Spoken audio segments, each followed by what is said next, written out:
Samantala, narito naman po iba pang mga balita.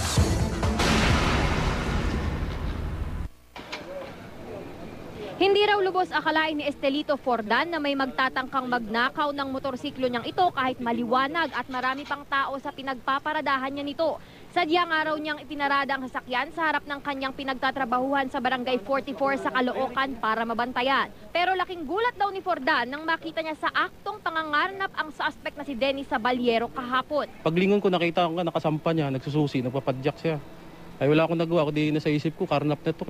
Agad daw niyang dinakma sa likod ang suspect para hindi matangay ang kanyang motor na nagkakahalaga ng 50,000 piso.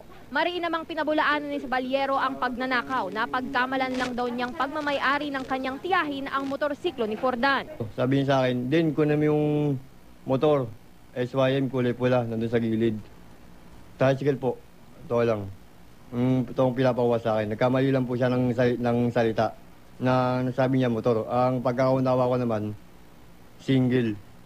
Pero ang may-ari ng motor, di paniwala sa paliwanag ng suspect. Ay lahat naman na magnanakaw, halos lahat katirang ganyan eh. Hindi naman dami naman kanya alibay eh. Pag nahuli, daming alibay. Pag nawala ang motor mo, thank you. Kasalukuyang nakakulong sa Caloocan Police Headquarters ang suspect. Inimbitahan na ng mga pulis ang sinasabing tiyahin ni Sabaliero para sa pag-usad ng investigasyon sa insidente. Athena Imperial, GMA News.